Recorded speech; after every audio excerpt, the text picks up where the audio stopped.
Last Sunday I left off talking about acquiring wealth, and we were looking at some inferior ways of acquiring wealth, and talked about inheritance last time. And as I'm going through these inferior ways of acquiring wealth, they're going to become more inferior as we go down the list. And by the time you get to the end, it's just flat out wrong. You don't acquire wealth this way at all by the time we get to the very last one. But anyway, if you have an outline, let's see, what page are we on? 16. And we're going to talk about winning the lottery. This is another inferior way of acquiring wealth. But believe it or not, this is some people's financial plan. There are actually people out there that their plan to get wealthy is to buy lottery tickets. I'm not even making this up. There are people out there that this is what they're hoping for. But winning the lottery will indeed bring a man wealth, 1 in a million, but it will also often subsequently bring poverty to the people that win it. And I have a statistic about that here in a second. I did some research on the lottery and lottery winners because I was just curious as to if it was really a blessing or if it ended up ruining their lives. And my gut intuition was, and just things that you hear, is that it's on balance, it's a bad thing, and I think that's probably the case. It's not like it ruins everybody's life, but about half of them at least. It doesn't make them any better off and usually worse off. And the Bible teaches this. In Proverbs 13 and verse 11, if you get wealth by vain means, it will not last. Proverbs 13 and verse 11. Wealth gotten by vanity, uselessness, frivolity. Wealth gotten by vanity shall be diminished, but he that gathereth by labor shall increase. So if you want to increase and build wealth, it's by working, by labor. It's not by getting wealth by vanity, like winning the lottery or something like that. Like I said, I read some articles on lottery winners, and I have a quote here for you that I think was interesting. This is by Abigail Johnson Hess in an article called Here's Why Lottery Winners Go Broke. This is from 2017. She says, lottery winners are more likely to declare bankruptcy within 3 to 5 years than the average American. What's more, studies have shown that winning the lottery does not necessarily make you happier or healthier. So lottery winners are more likely to declare bankruptcy within 3 to 5 years. So they blow it and they're totally broke, which means that they're worse off than when they started, because when they started, they had the average person's chance of declaring bankruptcy. When they finish winning the lottery, they have a greater chance of declaring bankruptcy. So they're actually worse off on average than before they won the lottery. And then it also, as it says there, doesn't make you happier or healthier. And I'm going to tell you one story about a man. His name's Jack Whitaker. Probably the most infamous lottery winner ever. And you can read about him on Wikipedia. There's actually a Wikipedia page dedicated to this poor fellow. He died here a few years ago. He won the Powerball. I think he was from Virginia, somewhere on the East Coast. He won the Powerball in the early 2000s when it was $314.9 million. So it was the greatest Powerball, the highest Powerball ever. He only bought tickets when it was over like $100 million or something like that. And he bought like $100 of tickets or something. Won this thing, 314.9. He ended up getting $113 million in cash, because to get the whole amount, you got to take it in like an annuity, and it's over the course of 30 years and all that. So he took the cash option, and then of course, the tax man's going to take half of it or so. So he ended up with 113. Which, if you were careful and pinched your pennies, you could probably live for a few years on that much money, right? And Mr. Whitaker at least put a small hole in my theory, because I had a theory before I read this that somebody who was a self-made millionaire and won the lottery would probably be fine, because a self-made millionaire obviously knows how to manage money and wouldn't be probably destroyed and ruined by it. That was my theory. And a broke person that wins the lottery, it'll probably ruin him because he doesn't know how to manage money, because that's why he's broke, right? He doesn't know. Well, Mr. Whitaker was already a multimillionaire. He was already worth $17 million. He was a company owner. He had a construction company. And I mean, he probably didn't have 17 million in the bank, but his whole company, his net worth, 17 million. So he was a wealthy individual to begin with. So he gets this 113 million, and he gives 10% of it to Christian charities. Off to a good start, right? Apparently he was a believer. Sounds like it, And then he gave 14 million to create a foundation to help the poor in Appalachia. Another nice thing to do. So he's already gotten rid of 20-some million of it. Then he bought a house and a Jeep Grand Cherokee and gave $44,000 to the deli manager who sold him the ticket. So he gave about $200,000 worth of stuff to the lady that sold him the ticket. It was a nice thing to do.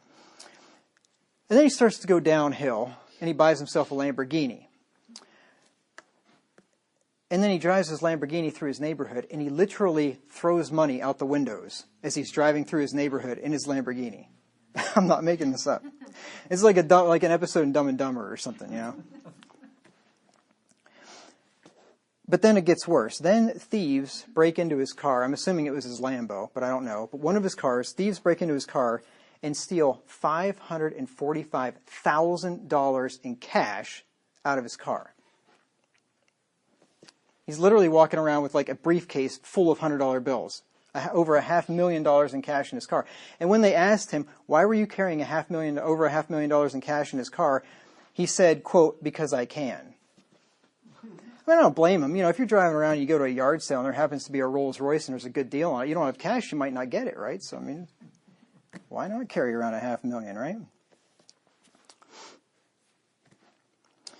Then thieves broke into his car again and stole $200,000 in cash. He got that back. The police apparently found the thieves. But, as if he didn't learn the first time. But then things go from bad to worse. His granddaughter's boyfriend overdoses in his house and dies, like 18 years old. Then his granddaughter dies. They find her wrapped up in a bag somewhere, either murdered or drug overdose or something. She dies. Then his daughter's found dead after that. And then his house burns to the ground uninsured. It was just one thing after another. This guy's life was an unmitigated disaster.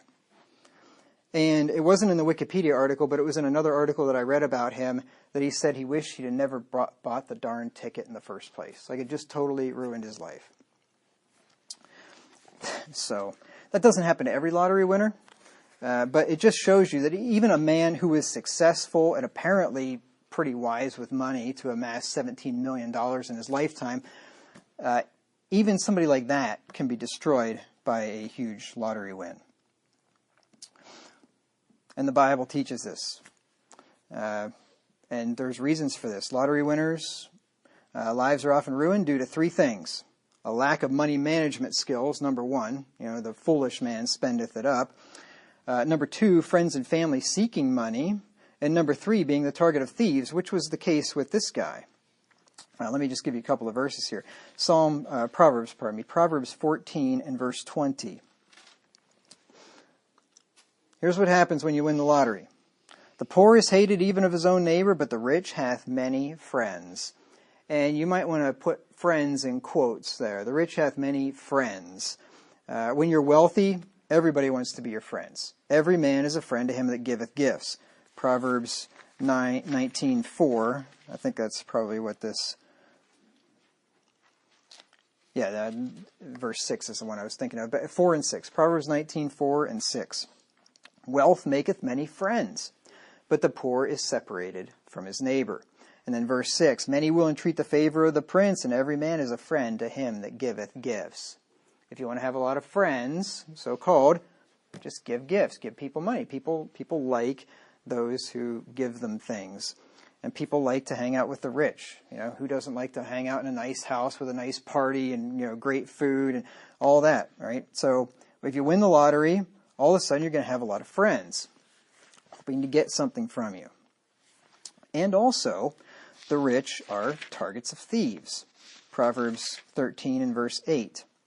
Now these thieves could be thieves like we think about it in the conventional sense that break into your house or your car and steal $545 million out of your briefcase.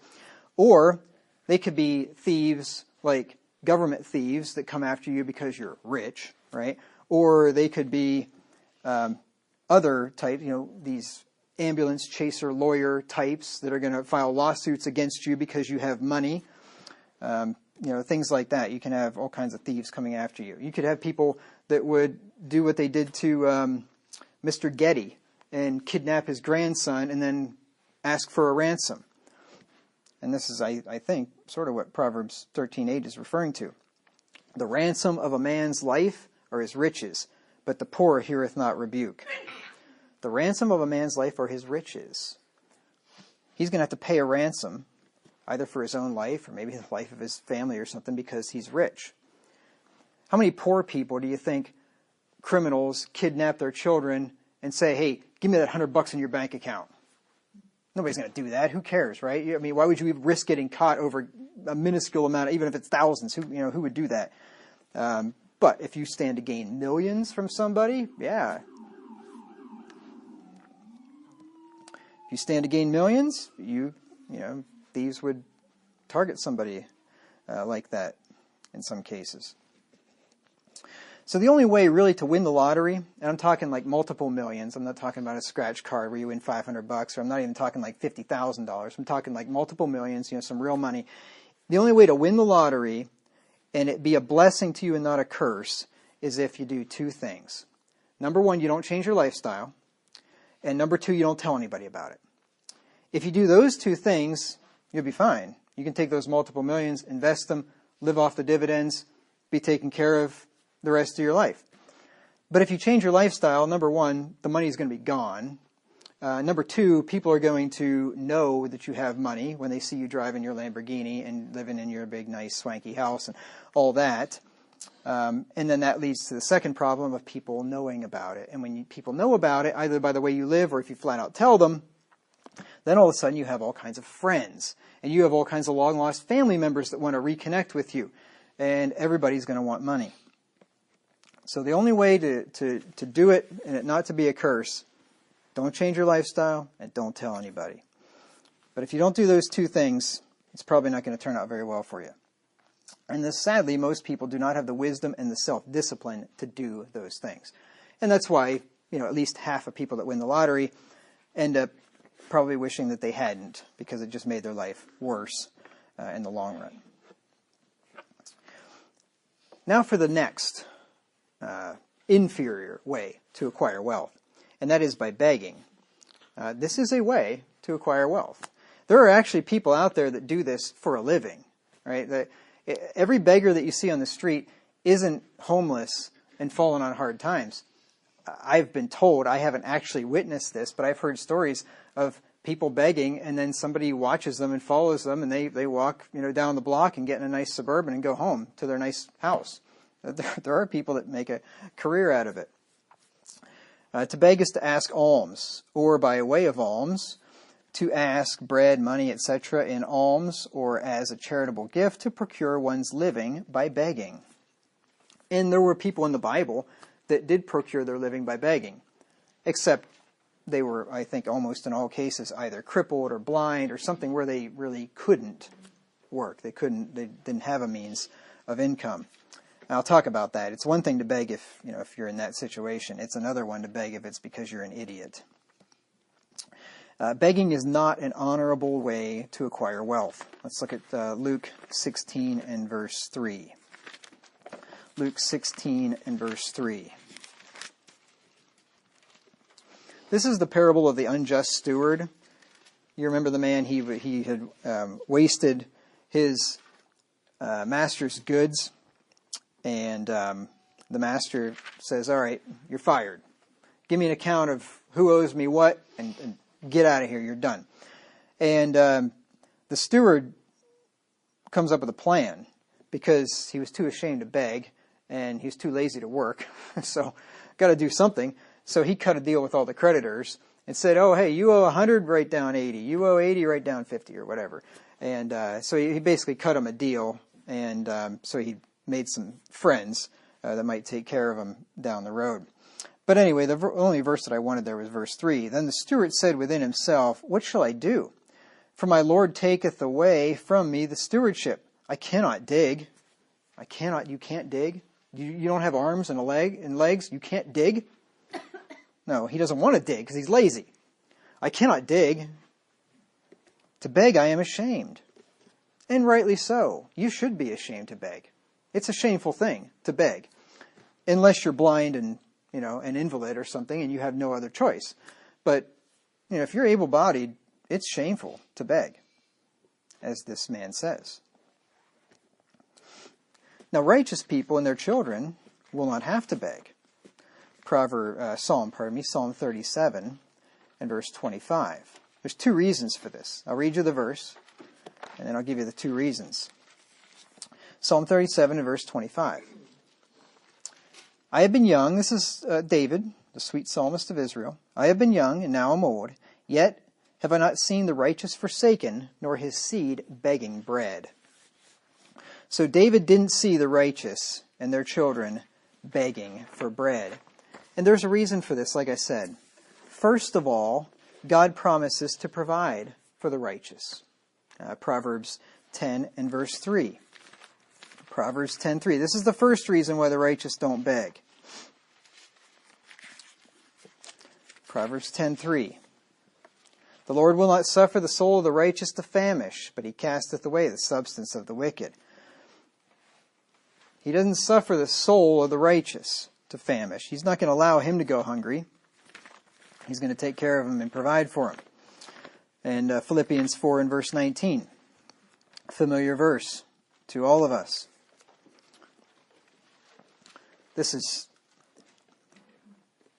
It opens up with but, right, which connects it back to the previous thought. And as I've said before, I mentioned this because I never had noticed it, and now once I've noticed it, I like to mention it. This verse, people just give this verse out just to anybody out there, any Tom, Dick, and Harry, but it's actually written, first of all, to a church, but secondly, to a church which supported its minister. He says that no other church communicated with him, giving, that is, concerning giving and receiving, except this church. And he says to this church, the one that supported this minister, the Apostle Paul, but my God shall supply all your need according to his riches and glory by Christ Jesus. So the righteous will be supplied for by God. That's why they won't be begging. But there's a second reason why the righteous won't be begging. And this is because they obey the word of God and work for a living, save money, and spend wisely. That's why they won't be begging also. Because just because you're a Christian who believes the truth, even if you're in a true church, it doesn't necessarily mean you're not going to have financial troubles if you are foolish with money. Or you can be in a true church, you can be a godly Christian, and you can do a lot of things well, but if you're stupid with your money, it's no guarantee that you're not going to have financial troubles. You can have financial troubles even if you are a Christian in a true church, if you're not doing what God says to do with money. Even if you're tithing, you could be a Christian that tithes everything that he possesses, which is a good godly thing to do. Even if you tithe, if the other 90% of your income you blow like a drunken sailor, like an idiot, guess what? You're going to be broke, even if you tithe.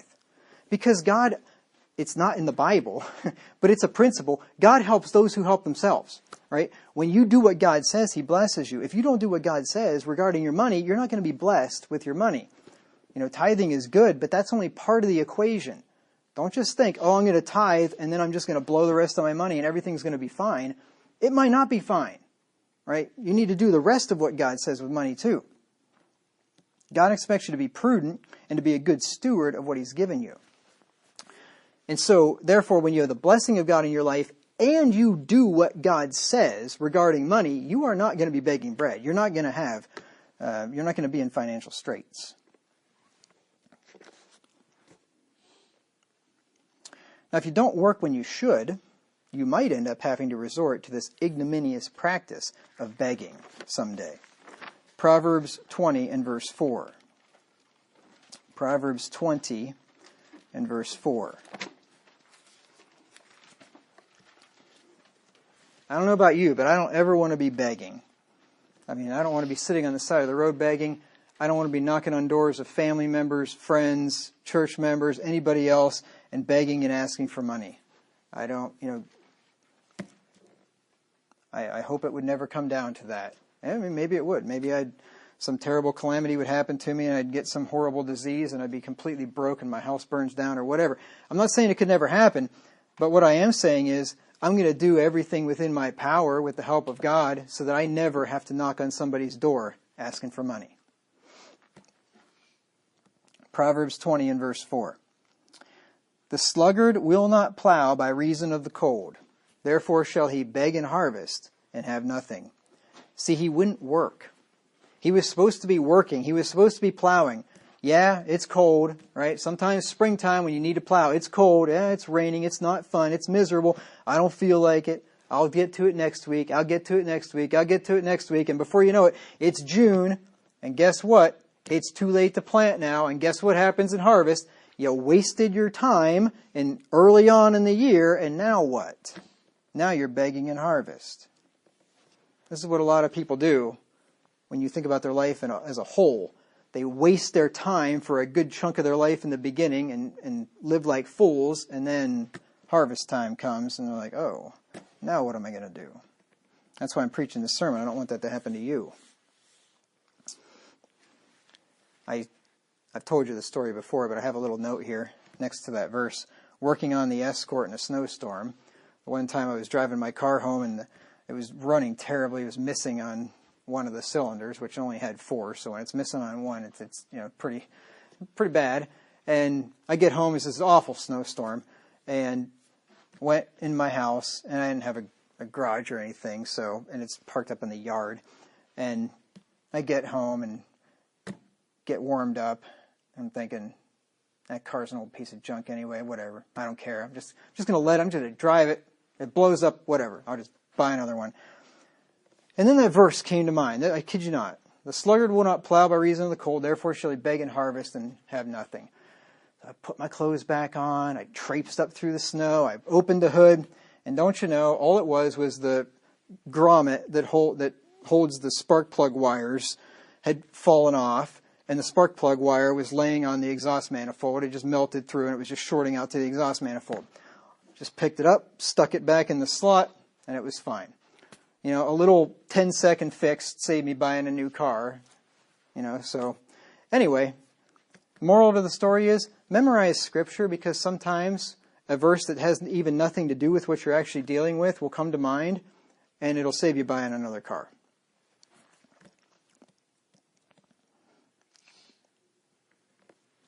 Now, if a man begs, like I said, because he's blind or incapable of providing for himself, that's one thing. We have examples of that in the Bible. I'll give you a couple here in a second. But if he begs due to laziness or foolish choices, that's another thing. Now, let's look at Mark 10 and verse 46. If I see a guy on the sidewalk and he's in a wheelchair and he's incapable of, he's got no family or something, what other choice does he have but to beg? That's one thing. When I see an able-bodied man that could be working is just lazy, that's another thing. I'm not going to help out that guy. Mark 10 and verse 46.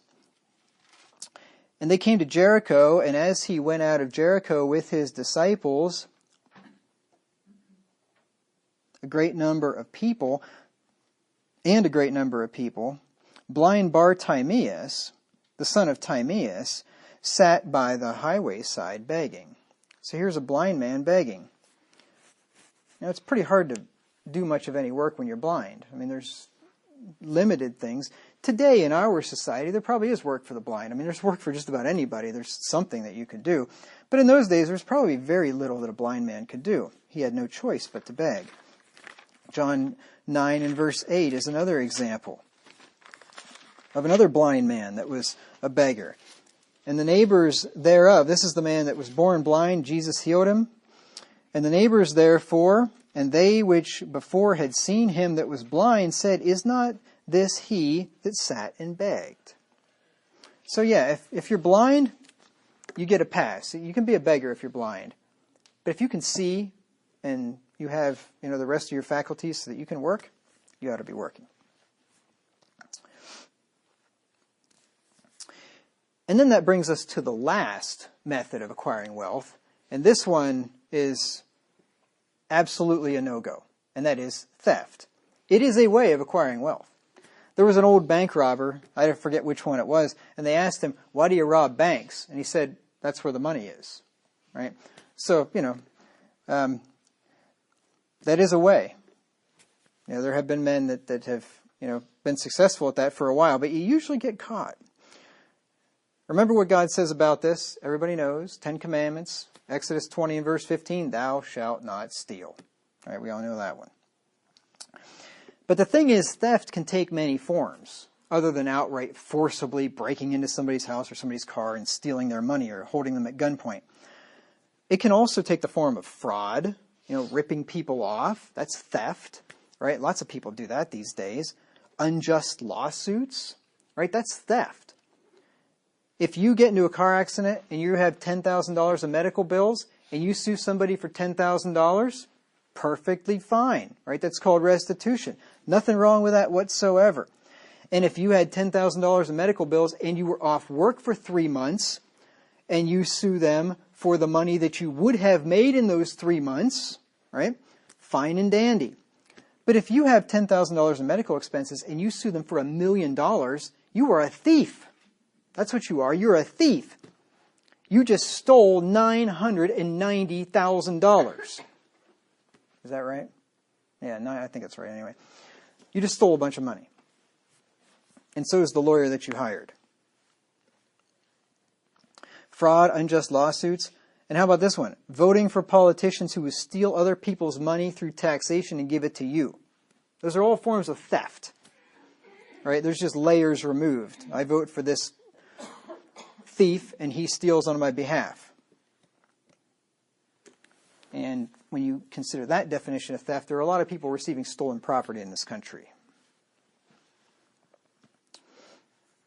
Horace Greeley said, "The darkest hour of any man's life is when he sits down to plan how to get money without earning it." I thought that was pretty good. All right, so now I've talked about acquiring wealth. Like I said, in this study, I'm trying to go about this in logical order. Right? So if we're dealing with money and wealth, well, the first thing is you got to get some. You got to acquire some, right? Well, then the next logical thing would be saving. That is, if you're smart, that's the next logical thing. That's not what most people do when they make money, but that's the next logical thing that should be done. Now, I was thinking about this, and I thought, if the average American were preaching this sermon, the order would be a little different. The order would be, number one, borrowing money. You say, well, who borrows money before they make it? They're called college students. They take out massive college debt, student loan debt, to go to college. So the first thing that we encourage our young people to do today, before they even earn a penny, is go out and take on a bunch of debt, right? So number one, borrowing money. Number two, acquiring money. After you graduate college, then you can make a little bit if you can find a job with that worthless degree that you got in many cases.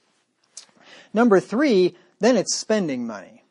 Right? So the next thing you do as soon as you acquire money is you spend it. That's number three on most Americans' list of things to do. And then number four is borrowing more money. So we started off borrowing money, then we make a little bit of money, then we spend all the money we made, then we borrow more money for the car payment, the house payment, the furniture, the credit cards, right? And so on. And then comes number five. That would be saving the little pittance that's left, if there happens to be any, which, for most people is nothing. And I'm not making this up. I have stats to prove it, which I'll give to you later today yet. So, the logical sequence in American culture would be different than the sequence that I'm going through today. But the proper order is making money and then saving money. That's the first thing you should do. When you get paid, the first thing you should do, the first thing you should do is give to the Lord. That should be number one. Number one item on your budget. The next thing you should do is save. Now, what most people do is they get the money and they spend it all, and if there's anything left, then they save, right? That's not how you do it. First thing you do is save, automatically, and then you live on the rest. You force yourself to live on the rest. But I'll talk about that later. But saving is hard. Saving is hard. You know that? You probably do. Anybody that's done it knows saving is hard. And that's because doing the right thing is always hard. You ever notice that? Doing the right thing is always hard. And doing the wrong thing is almost always easy. In the short term. In the short term, doing the right thing is hard. Doing the wrong thing is easy. That's why most people do the wrong thing. Right? Think about it. Saving is hard. You have to defer what you want right now. You have to delay your gratification. You have to postpone the thing you want to buy until you actually have the money to buy it, right? That's hard. It's easy to swipe the card, right?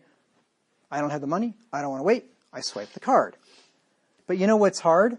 Paying 18 or 25% interest for the rest of your life on all the dumb stuff you put on your card that you couldn't afford. That's what's hard in being broke your entire life. It's easy to sign your name on the car loan. It's hard to overpay for that car for the next 5 years and then get yourself in a cycle of debt for the rest of your life. Right? It's easy to follow your lusts and have sex with your girlfriend before you get married.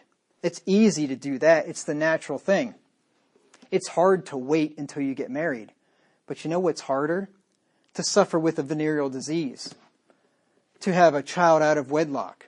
To have a screwed up psyche because of what you've done. You know, doing the right thing is always hard. Doing the easy thing is usually wrong. So saving is hard. It requires sacrifice, self-denial, and discipline, which is why most people don't do much of it. And I have the stats to prove it. I'm not making this up, right? I'll give you the stats. Most Americans, anyway. Sacrifice, self-denial, and discipline. That's what it takes to save. But saving pays off later by giving you a blessed life of peace, satisfaction, fulfillment, and opportunity. It gives you all those things. Peace, you don't have to worry about money, you don't have to worry about being broke, you don't have to worry about your check bouncing, if whatever, because you barely have enough money in the account or whatever. You don't got to worry about any of that stuff. It gives you satisfaction, the satisfaction of working and saving and looking at that bank account and seeing, wow, there's something there. Like that feels good, like I've actually accomplished something. It gives you fulfillment and opportunity. You realize that when you have money saved, you have a lot more opportunities. Right? Something comes up, if you have the money, you can do things that you wouldn't otherwise be able to do. Maybe a business opportunity comes up. Maybe a really good deal on something that you'd really like to have comes up, and you've got the money and you can do it. You don't have the money, you lose all those opportunities. Thomas J. Stanley, in his book, The Millionaire Next Door, which I've quoted from quite a bit, and I will continue to, Lord willing, he said, most of us want to be wealthy, but most of us do not spend the time, energy, and money required to enhance our chances of realizing this goal. It takes work. Saving is hard. And discipline is key. This is from Dave Ramsey's book, Dave Ramsey's Complete Guide to Money. That's the second book that I recommend that you read after his first book on the Total Money Makeover. But he said this: when it comes to saving money and building wealth over the long haul, nothing is more important than discipline. And I agree with him. Discipline is the most important thing. You don't have to have many brain cells.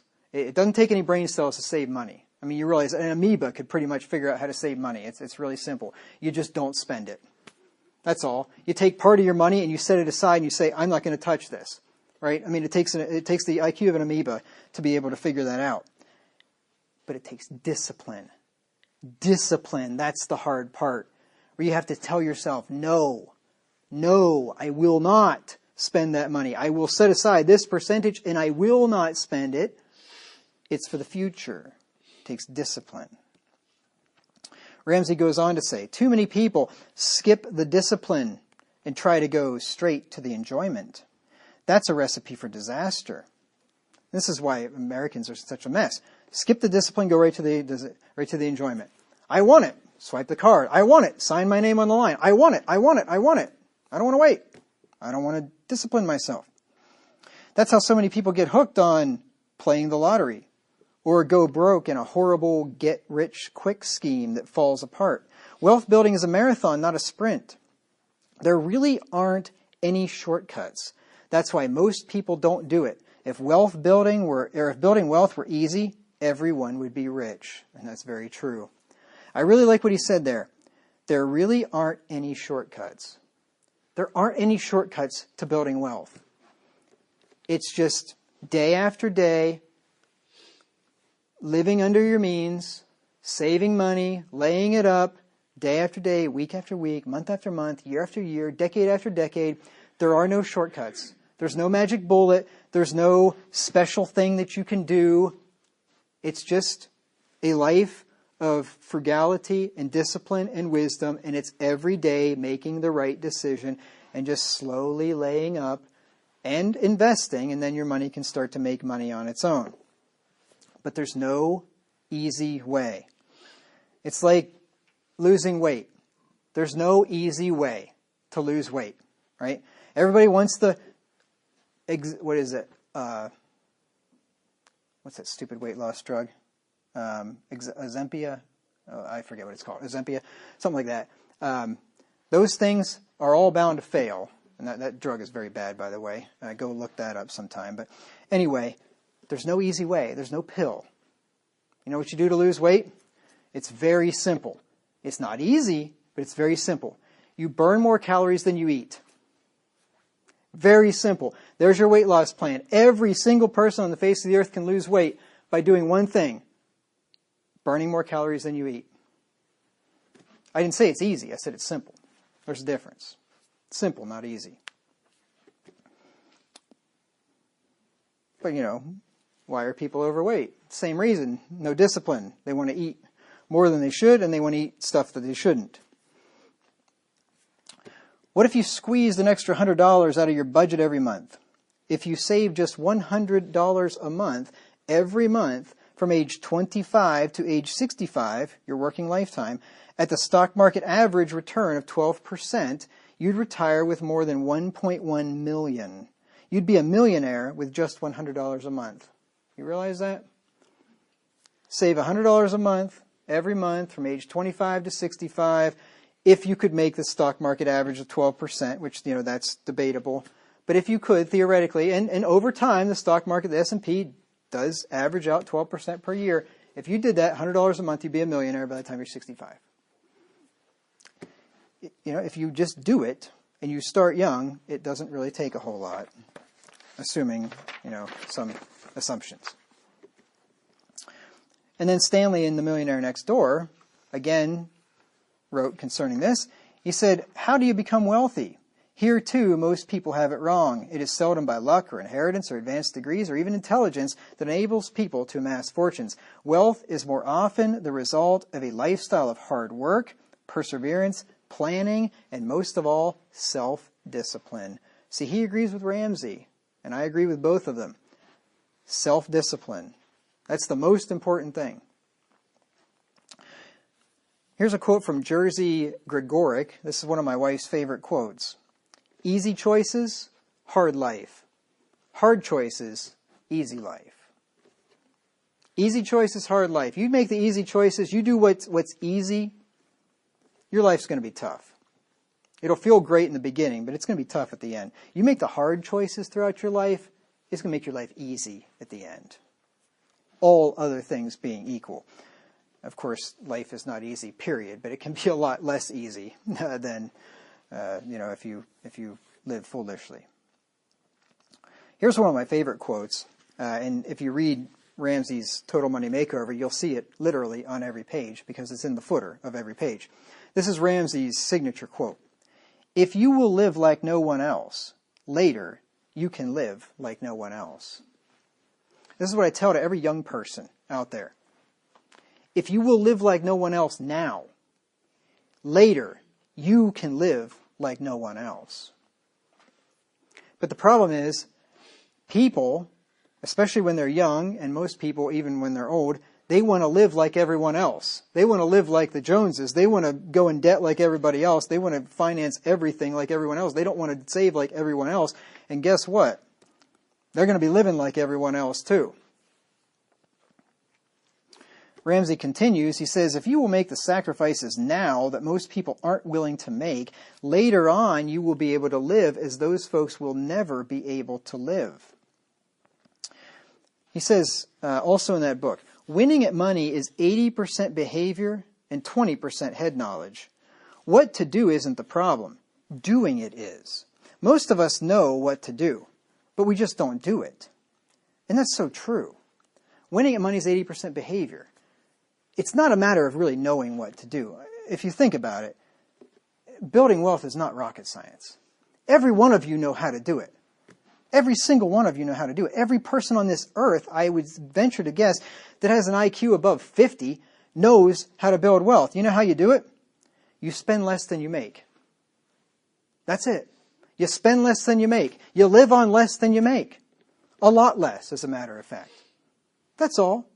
I mean, it is that one simple thing. Everybody knows that. But why don't people have even a little bit of wealth in this country? Because they don't do it. It's not that they don't know it. Everybody knows what to do. Spend less than you make. People don't do it. That's the problem. The millionaire next door chimes in on this. What we have discovered, or what have we discovered in all of our research? Mainly that building wealth takes discipline, sacrifice, and hard work. Do you really want to become financially independent? Are you and your family willing to reorient your lifestyle to achieve this goal? Many will likely conclude they are not. And I would say many will say they are, but they actually won't. Right? Many, oh yeah, I want to do that. Yeah, I'm going to do that, right. But most people won't. If you are willing to make the necessary trade-offs of your time, energy, and consumption habits, however, you can begin building wealth and achieving financial independence. And then later on in the book, it says, what if your goal is to become financially independent? Your plan should be to sacrifice high consumption today for financial independence tomorrow. And that's why it's so important. I keep saying it's so important to start young. Because if you start saving money and investing money young, you have the power of interest working for you. And it goes crazy. It will go exponential, compound interest. But what most people do is the exact opposite. They go into debt young and they pay compound interest and keep themselves broke their whole lives. So important to start young. And so few people do it. And that's why Americans are in the shape they're in. But the key to it is start now, whether you're young or old. This is from Ramsey again in his Complete Guide to Money. He says, the trick is, though, that you have to start right now! Exclamation point. No matter how young or how old you are, all the time you have is all the time you have. You have to start where you are. So if you're under 25, stop thinking you have all the time in the world. And if you're over 40, do not let regret keep you from getting this stuff going now. You have plenty of time left. It's never too late to start moving in the right direction. And he's absolutely right. That's what young people think. I've got my whole life. I'm not worried about it. Oh, I can save for retirement later. And then when you get to be over 40 and you look and there's hardly anything in your retirement and you think, oh man, I just blew the last 20 years. What's the point of even starting? No, there is a point in starting. Start now. Start today. Start today. And the scripture teaches this principle. Hebrews 3 and verse 15. Some of these sermons have a lot of Bible in them. Some of them don't have as much. But I try to make sure that everything that I'm teaching you is based on biblical principle. Sometimes I just really start going off and giving examples and reading quotes and giving you personal advice or whatever, but I always try to base it on the foundation of Scripture, even if I don't necessarily give you a lot of Bible in every single sermon. Hebrews 3 and verse 15. While it is said today, if you will hear his voice, harden not your hearts as in the provocation. Now, he's not encouraging them to invest in their retirement in Hebrews chapter 3, but the principle's there. Today, while you hear his voice, you're hearing the sermon. The Bible teaches to save money. I've given you that already. I'll give you some more of it. Well, start today. Today. Now, I want to do something a little bit different in this sermon today, and I hope you don't think me a fool for doing it. I do have biblical precedent for it. I want to tell you this story, tell you my life story of frugality and saving. And I have a purpose for doing that. It's not to preach myself. And I'll get into the purpose here in just a second. I came across a quote, though, in The Millionaire Next Door, and I thought, boy, this really sums it up. And I thought, this is a commentary on my entire adult life. One sentence. Whatever your income, always live below your means. Whatever your income, always live below your means. And if you do that, all other things being equal, should turn out pretty well for you. Now, why would I tell you my life story about frugality and saving? Why would I do that? It's because I'm supposed to be your example in all areas of life. Not just in Bible knowledge, not just in prayer, not just in spiritual things necessarily, but I'm supposed to be your example in all areas. And if you think that that's a great job to have, just think about that for a while. Think about if you wanted your job to be an example to other people in everything. And think about how weighty of a responsibility that is, and how much you probably would not like it. And then you'll get an idea of how much I love my job. Sort of. I do like my job sometimes. But this part of it's not fun. Not fun. Because you know how hard it is for you to do the right thing and for you to be an example to others? You know how hard it is for you to do it? It's just as hard for me to do it. You realize when you're ordained, it's not like you just get some magical angelic nature where you're just different than everybody else and it's just easy for you. You can just keep all the commandments flawlessly and be an example. I'm just like you are. I'm like no different whatsoever. I've got the same struggles, temptations, problems. I'm just like you. But God tells me to be an example. Think about that. I mean, that's hard. That's a tough act. And obviously I don't do a great job of it. Try, but it's tough. 1 Timothy 4 and verse 12. Let no man despise thy youth, but be thou an example of the believers. See, even a young pastor is supposed to be an example to the believers. That could be old believers. Think about it. A young man ordained in his 20s, God says, you be an example to these older people. Think about that. I mean, that's really something. Be thou an example to the believers in word, in conversation. Conversation, if you didn't know 1611 English, you'd think, well, that's the same as word. No, it's not the same as word. Conversation is the action of living or having one's being in a place or among persons. It's your manner of life. It's how you live. Be an example in how you live, in charity, in spirit, in faith, in purity, he says. 1 Peter 5 and verse 3. I'm giving you all these verses because I'm honestly a little bit scared that you might think you're just up here trying to preach yourself or boast about whatever, and that's not what I'm doing. So I'm giving you all these verses, and I'm making all these apologies before I do what I'm about ready to do. 1 Peter 5 and verse 3. Neither, he's talking to the elders among them, neither is being lords over God's heritage, but being ensamples, which is an old word which means examples, but being ensamples to the flock. So a pastor is supposed to be an example. And church members are supposed to consider the conversation, that is the manner of life of their pastor, and follow it.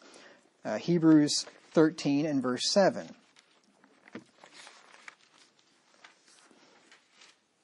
Hebrews 13 and verse 7. Remember them which have the rule over you, who have spoken unto you the word of God. So we're talking about the preachers, right? The preachers are the ones that have the rule, and the preachers are the ones that do the preaching. Speak unto you the word of God. Whose faith follow, considering the end of their conversation, their manner of life. You see, your faith isn't just the things that you believe about God. Your faith should influence your whole life. It should influence your manner of life, your conversation, how you live. And you're supposed to follow that in your pastor. Now here's the thing. You would not be aware of the example that I've set in some areas of my life unless I tell you about it. Right? For one thing, a lot of what I'm going to tell you happened before you knew me. You'd have no way of knowing any of this because you've only known me for, 12 years or so, or maybe 15 if you count when you saw me a couple of times in Minneapolis before I was your pastor. But you haven't known me for that long. I had a lot of life before you ever met me or knew me. So you wouldn't know any of that stuff. And honestly, it's not like I'm sending you financial reports or something. I mean, you don't really know, and I'm not going to give you financial reports. I'm not going to give you a bunch of numbers. I'll give you a couple of them early on in life just to make a point. But no, so if I didn't tell you, you wouldn't really know necessarily. And furthermore, telling my life story to you is actually biblical. Did you know that? It's biblical for a preacher to tell his story to his church. I'm not going to read all these verses, but Paul did this on numerous occasions. I'll just read you this one, Philippians 3, 4 through 8. Philippians 3, 4 through 8. And this is the same Paul which said, we preach not ourselves, but Christ Jesus the Lord. And yet Paul, on many occasions, gave stories of his life to the people that he wrote to. Philippians 3, 4 through 8. Though I might also have confidence in the flesh, if any other man thinketh that he hath whereof he might trust in the flesh, I am more. Circumcised the 8th day of the stock of Israel, of the tribe of Benjamin, and Hebrew of the Hebrews, as touching the law, a Pharisee, concerning zeal, persecuting the church, touching the righteousness which is in the law, blameless. But what things were gain to me, those I counted loss for Christ. Yea, doubtless, and I count all things, but loss for the excellency of the knowledge of Christ Jesus my Lord, for whom I have suffered the loss of all things, and do count them but dung, that I may win Christ. So here he's telling him his pedigree, telling him his history, right? In some places, Paul even said it was confident boasting, and he wasn't going to allow anybody to stop his boasting. Now, I don't want to get up here and boast. That's certainly not the point. But Paul wasn't even afraid to really put it out there sometimes. A couple other examples are Galatians 1, 13 through 24. I'm not going to read the passage, but he recounts the story, part of the story of his conversion there. 2 Corinthians 11, 21 through 33. He talks about all of the suffering that he endured, all the things that he went through, and he gives a lot of information about his life. Acts 22, 1 through 21, he asks to speak to the Jews when they've taken custody of him, and he gives them his whole conversion story, right? He tells his story to them. So there's nothing wrong with a pastor doing this. And I thought of another verse this morning, which kind of sums this up in 2 Timothy 3 and verse 10. 2 Timothy 3 and verse 10. He writes to Titus, and this was not unique to Titus. Okay, he did this, like he told Titus, what am I talking about? Timothy. That's why the book's called Timothy. It's written to Timothy, right? This wasn't unique to Timothy. Paul made known this to everybody. Look at what he says here. 2 Timothy 3:10. But thou hast fully known my doctrine, manner of life, purpose, faith, long-suffering, charity, patience. He says, you've fully known my manner of life. You know a lot about me. You know how I live my life. That would include Paul's finances. Paul talks about his finances. He said, I know how to abase, I know how to abound. Right? He said he profited in the Jews' religion. Paul talked about his finances. He said he was, he talked about how he worked, sometimes to provide for himself. He didn't take anything from the church to make a point. I mean, he said he had power to require money of them, but he didn't do it sometimes. Paul talked about his finances, right? So there's nothing wrong with telling a story, I don't think. I don't know about you, I like reading biographies, autobiographies. I like reading the stories of people's lives. I like hearing the stories of people's lives. But if you don't, I will permit you to go to sleep now. You can go to sleep. I won't even yell at you. And I'll wake you up at the end, okay? It's okay, seriously. Let me take a drink of water.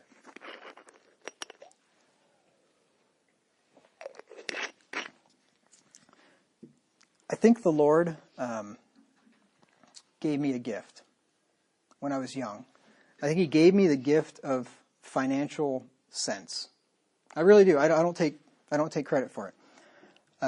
Even from the time I was little. Somebody gave my brother and I each 2 50-cent pieces. And I used to collect coins. I had a little coin box and I had a little safe. But anyway, we were little. I was maybe 6 or 7 probably. My brother would have been 4 or 5. Had 2 50-cent pieces. And I saved both of my 50-cent pieces. I had both of them. My brother spent one of his. Okay? I was telling my parents that I had both of my 50-cent pieces. I said, I've got both. I've got 2 50-cent pieces. My brother says, I've got 2 50-cent pieces also. I said, no, you don't. You spent one of yours. No, I've got 2 of them. Like, show me them. Show me them. He puts his hands behind his back, and he pulls out his right hand and opens it up. There's a 50-cent piece. Show me the other one. He puts his hand behind his back. He pulls out his left hand, opens it up. There's a 50-cent piece. Show them both at the same time, Brett. He says, no, Shad, only one.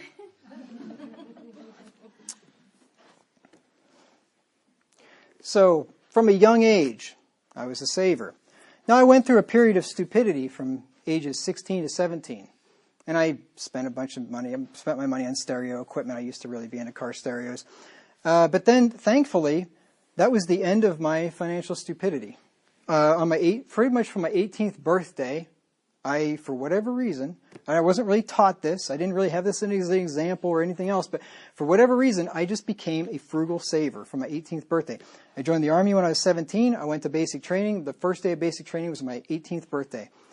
And all the money I made in basic training and all the money I made in AIT, I saved it. Like almost all of it. And by the end of that time, it was like 5.5 months, I think, I had like $4,000. I had $4,000 saved in my bank account.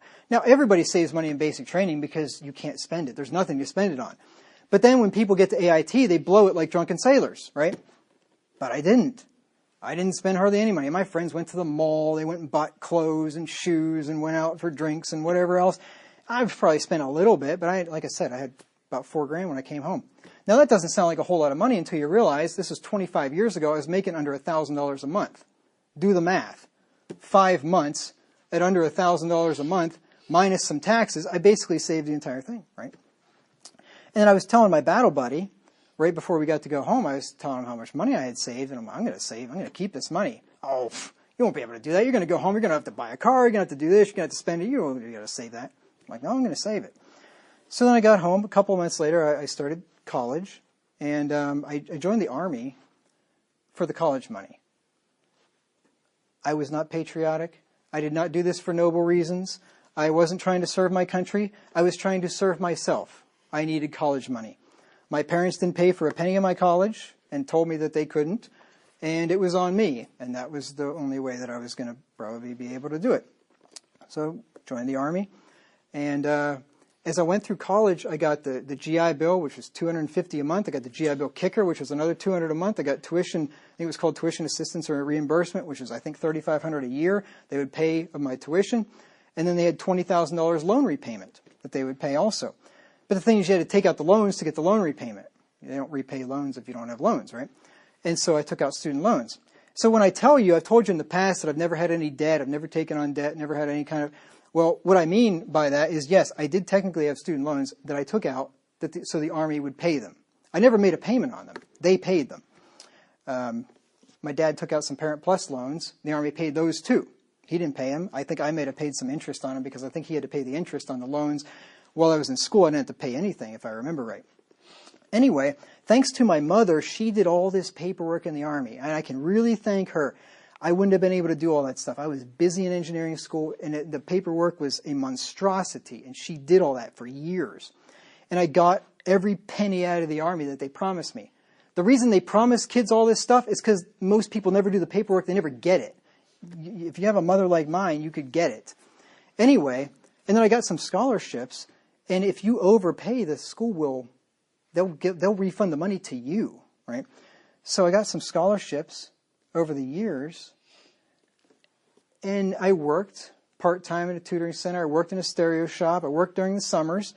I made some money towards it. But by the time I graduated, this is the last figure I'm going to give you, but by the time I graduated college at 22 years old, I had $20,000 in the bank and no debt. It's amazing. It's amazing. It was the grace of God. It was my mother, God being merciful to me through my mother, getting that money from the Army. But I didn't blow it. Like most college kids would have just blown it. They got out with nothing, right? But I was frugal, disciplined, right? And that's what I'm trying to, the point of telling you this story is like, it can be done, right? It can be done. So then when I got out of college, then I got deployed. I was deployed for a year. I came back and started working as an engineer, making pretty decent money. I mean, I wasn't making huge money, but, for starting out in the field and where I lived, I was making decent money.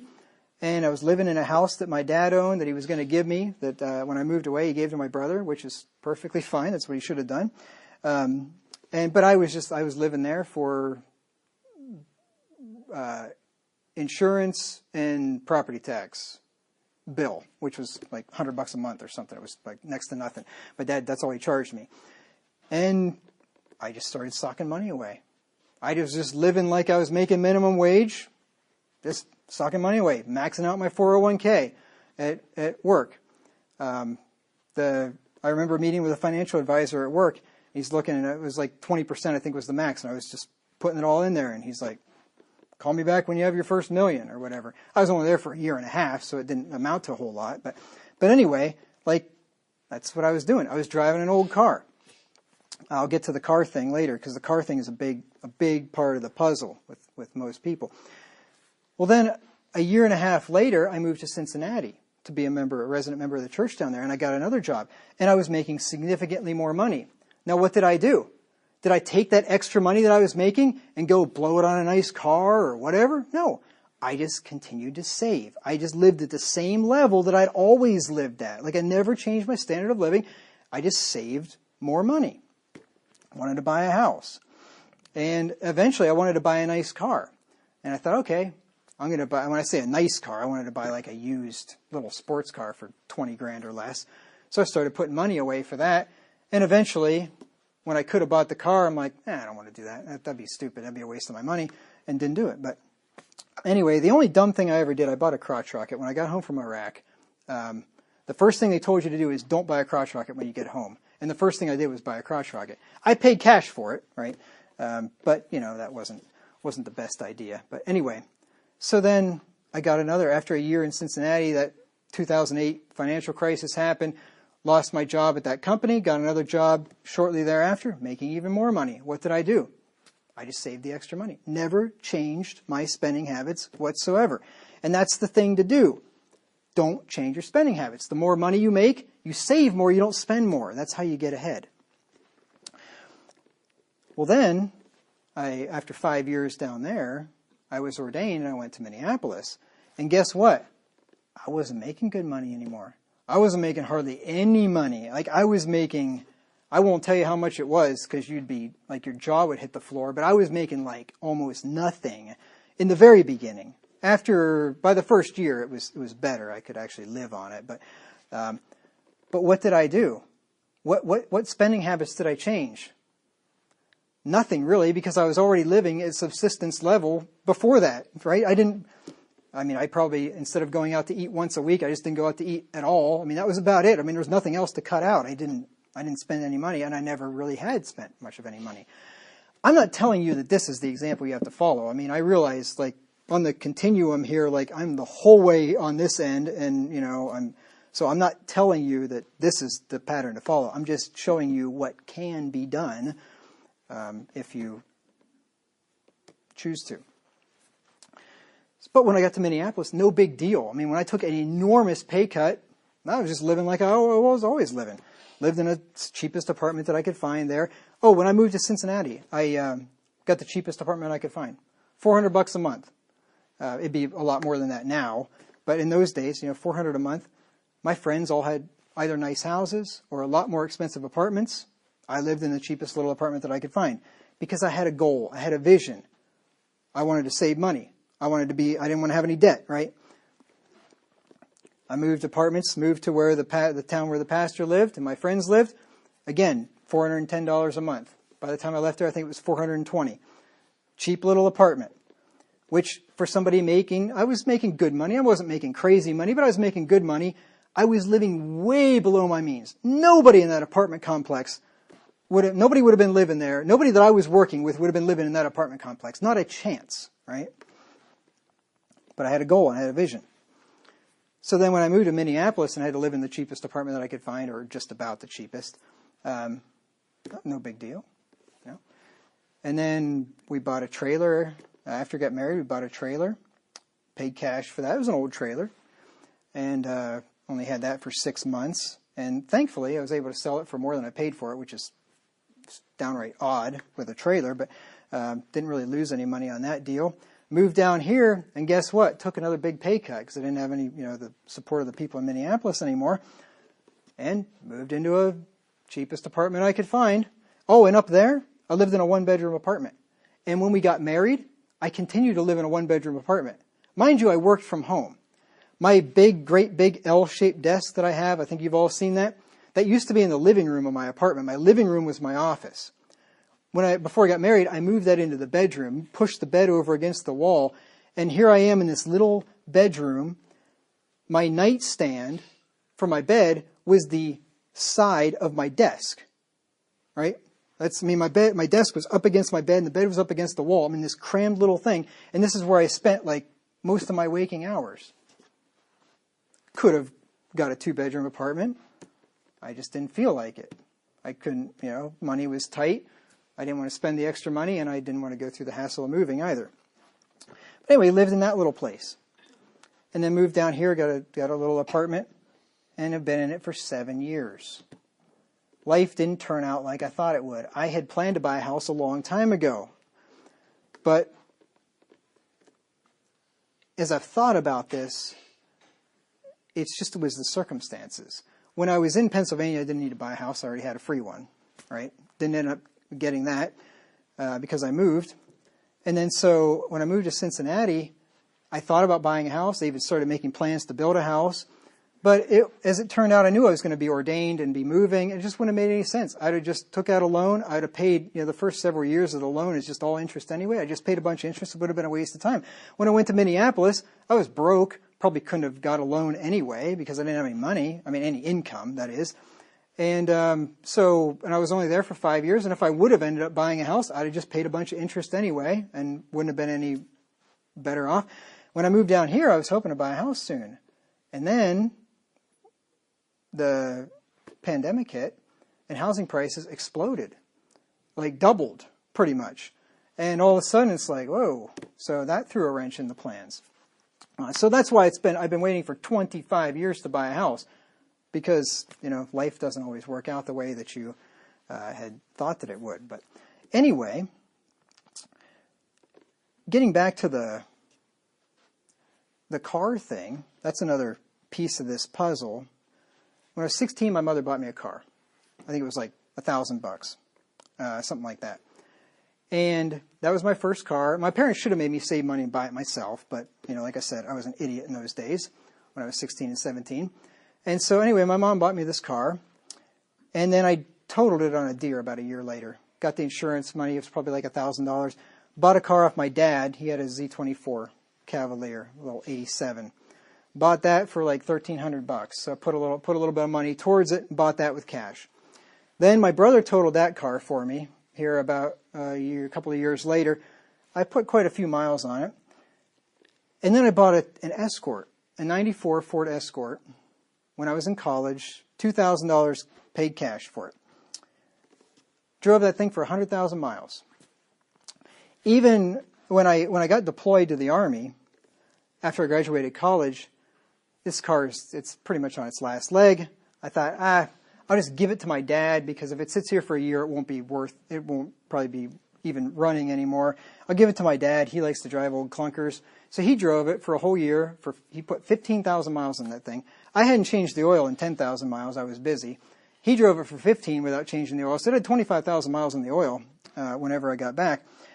And the ignition had gone bad. So he was starting it with a screwdriver and whatever else. Anyway, so I got home from overseas, and I was like, well, I need a car. And my old Escort's sitting there. I'm like, hey, Dad, can I have my car back? Sure. So I got my old Escort back. So I'm working as an engineer, driving a 94 Ford Escort. This is in 2006, right? So driving a 12-year-old, two-door, little piece of crap Ford Escort, because why not? Why would I go out and waste money on a car? And I drove that, and I said I'm going to drive that until I get a girlfriend, because I don't want some girl interested in me because I have a nice car, right? So I'm going to drive this thing until I get a girlfriend, and then I'll know she's not a gold digger, right? And so I drove that until I got a girlfriend, and then I hit another deer with it, and it was in such bad shape it just wouldn't pass inspection another Cavalier. I bought a 2001 Cavalier, two-door, Z24. It was a nice little car. That was the newest car I ever bought. It would have been 6 years old, and bought it for $4,000. I think it was $4,000 or $4,500. I think it was $4,000. I think I talked him down to that. $4,000. Drove that thing for 100,000 miles. See, people say, "Oh, you buy old cars. You know, you're going to nickel and dime. You're going to spend all this money on maintenance." Not my experience anyway. Like I've had less trouble with these old cars that I drive that I've known a lot of people to have with new cars. But anyway, drove that thing for several years until the timing chain was going bad in it, and it needed a bunch of work, and the power windows didn't work in it anymore. It had some weird steering problem. And it looked all right, but there was a lot of problems with it. It was going to take a lot of money to fix, and so I bought the Civic that you all remember. That was in 2011. It was a 2001 Civic. I bought a 10-year-old Civic, two-door, for $5,000. That is the most money I have ever spent on a car in my entire life. $5,000. That is 5, 10, or 15 times less than the most expensive car that most Americans buy. 5, 10, or 15 times less. 5 times would be 25, 10 would be 50, 15 would be 75,000, right? People spend that kind of money on cars all the time. That's the most expensive money I ever spent on a car. Drove that thing for 10 years, bought it with 136,000 miles on it, put 130-some thousand miles on it, had 270-something on it, I think. Drove it for all those years as a preacher. Drove that as a preacher. Preachers are supposed to be respectable, you know. Preachers are supposed to drive something that is becoming of the office, right? And honestly, I was a little self-conscious, a little apprehensive, like I'm driving this piece of junk, little two-door thing. I mean, it doesn't really look like I'm playing the part, right? But I got a vision. I got a vision. I got a goal. What am I going to waste money on cars for? And then Bev gave us this Malibu, and the Civic was getting pretty rough. I had to put oil in it every time I put gas in it. No kidding. Quart of oil every time I went to the gas station. So I got rid of that, and she gave me this car. This is, it would have been worth, I looked it up at the time, about $8,000. So if I would have bought it, it would be $8,000. So if I would, the car that I drive, the most expensive car I've ever driven was worth $8,000. Again, right? Like a fraction of what most people spend. And I'm hoping to make this thing last another 5 years. It is a 2011, so it's already, 14 years old. But hoping to make it last another 5 years. And if that's the case, in 30 years, I will have spent a grand total of about $20,000 on vehicles. If I would have bought the Malibu. Without buying the Malibu, a grand total of $12,000 in 30 years. If I would have bought the Malibu, a grand total of about $20,000 in 30 years. Most people would have spent like hundreds of thousands of dollars in 30 years on vehicles. That gives you an idea of, why people are broke. So, that is just, I don't know if I had anything else to say. I've forgotten. That was the story I wanted to tell you. Now, I don't expect anybody to live like that. I mean, who wants to live like that? I'm not saying that you should or need to do that. But if you are willing to have some self-discipline and to forego things that other people will, right? You can stay out of debt and never have any debt for your whole life and then start saving and accruing money. So I just wanted to tell you that as an example to show you what is possible if you're willing to make the sacrifices and the hard decisions. I think that's all I'm going to say for today. I have a lot more in the outline, but it's been long enough. So I will pick it up again next week, Lord willing, and we'll talk about why we should save. And the Bible gives us a lot of reasons why we should save. And then I'm going to give you a bunch of statistics to show you what a mess all of our fellow countrymen are in financially. So I thank you for your kind and patient attention.